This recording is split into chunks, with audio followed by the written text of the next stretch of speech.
Let's talk about Abraham, story of Abraham in the book of Genesis. Let's talk about the story of Abraham's sacrifice of his son, Isaac. Now, Abraham is one of the greatest figures in the Jewish, the Christian, and the Muslim traditions. He is considered perhaps the greatest of the patriarchs, the father of all these people, and the knight of faith, as Søren Kierkegaard, the great 19th century Danish theologian, called him. Why? Well, the Lord promised Abraham a son, and actually, through an angel, told Sarah that she would give birth in her old age. But she laughs. She doesn't believe this. And time is getting on. Her womb seems to be shut up. So she has Abraham take to bed, take as a concubine, Hagar, a slave woman. And Hagar gives birth to Ishmael, a son. But the Lord's promise to Sarah is fulfilled. And in her old age, she conceives and gives birth to Isaac. And then she promptly has Hagar and Ishmael expelled to the desert, where, according to the Muslim tradition, they are miraculously saved, and Ishmael becomes the father of the Arab nations. Now, Isaac grows up before Abraham, and Abraham loves him more than his own life, more than anything. But one day the Lord commands Abraham to sacrifice Isaac, to make the journey to Mount Moriah, about 3 days hence, and sacrifice his only son, the only son he has left, to the Lord. Now, Kierkegaard, in his book Fear and Trembling, analyzes the psychology of Abraham at this moment. Abraham could have reacted in rebellion and just refused. He could have acted in resentment. He could have sacrificed Isaac right then and there, crying out to the Lord, "Why wait? Let me do it now." And then he could have killed himself. But he doesn't do either of these things. And he doesn't sink into despair. He takes Isaac to Mount Moriah.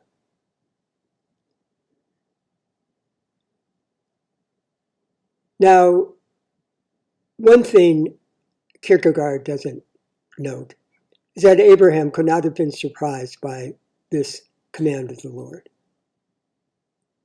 because this is what gods were wont to do, and really still are. They are fed by sacrifice. That's what paganism is all about. Sacrifice. That's how you feed the gods. You give them something they want, then they give you something you want. It's an economic relationship. It's that simple. So Abraham probably was saddened. He probably had a sense that this Lord, who had singled him out from his own people, brought him out there from his own people, was different from the other gods. Otherwise, why would he have gone? Why would he have exiled himself from his own land? In his heart, he felt this God was different. But he also had seen what wonderful, marvelous, miraculous things this God could do. And so not only did he have his heart, but he had him by the balls. And he knew there was no point trying to escape. But there was still hope. As long as Isaac lived, there was hope. So when he and Isaac arrive at Mount Moriah, Isaac asks the obvious question, where's the sacrifice? Abraham says the Lord will provide. He and Isaac go to the top of the mountain. That's where sacrifices usually were performed, in high places, nearest to the heavens.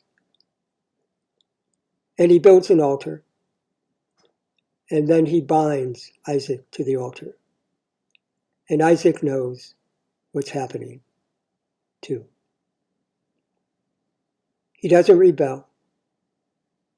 He doesn't curse his father. He must be very sad. But he knew this is the way the world was.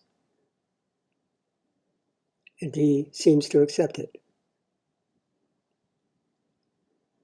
Now, as Abraham is about to kill Isaac, as he lifts his hand, ready to bring the sacrificial knife down on Isaac's heart, the Lord stops him. Now, how does he stop him? This is a crucial point. Albrecht Dürer, I forget which century, 17th century artist, in a great woodcut, portrays an angel hovering above Abraham, seizing his arm, preventing the knife from coming down. But that's not the way it's told in Genesis. In Genesis, it says that the Lord called out from heaven and told Abraham, cease and desist. Because you have been willing to sacrifice your only son, I will not require that sacrifice of you. So the crucial question here is, and it's a question that seems to be ignored by just about all theologians, ministers, priests, rabbis, you name it. The crucial question here is, how does Abraham hear the voice of the Lord? Where does this voice come from? I guess most people imagine it's obvious. It came from the heavens, some kind of thunderous voice coming down saying, stop. It must have been obvious. It was supernatural. But I doubt that that would have stopped Abraham.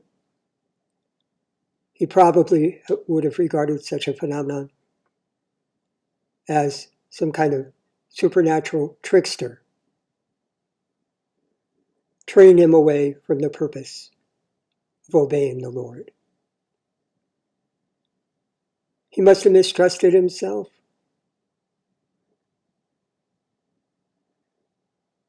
How could he not? I'm sure there were plenty of voices in his head telling him, this is crazy. The Lord commanding you is evil. Don't obey. But that still small voice of love in the center of his being, in his heart of hearts, from which he had always heard the voice of the Lord,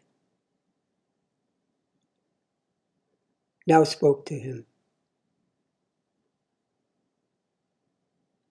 It would not permit him, love would not permit him, that absolute love that God is, to do this to his son.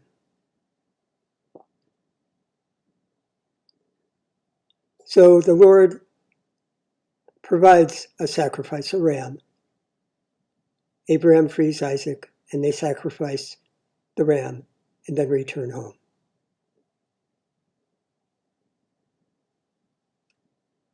I've had people say that Isaac must have been severely traumatized by this experience. But I don't think so. That's taking everything out of historical and cultural context. As I said before, Isaac could not have been surprised at what was happening. But when the Lord commands Abraham from the depths of his heart not to sacrifice his son, the Lord also commands or forbids human sacrifice. And so that command remains in the Judeo-Christian tradition: no human sacrifice. So from that point on, Isaac was freed from the shadow of paganism into the light of ethical monotheism. He would not have been traumatized. And this is what this story is about. Not about blind faith, where you hear some voice that you're convinced is from heaven, and it tells you to go out and murder and rape and pillage. We've seen a lot of that from the Muslim tradition all through history. And some of it, sadly, from the Judeo-Christian tradition as well. But that's not what this story is about. It forbids human sacrifice for all time. Now, some people may wonder, well, what about God sacrificing his only son, Jesus? Well, we have to talk about that another time.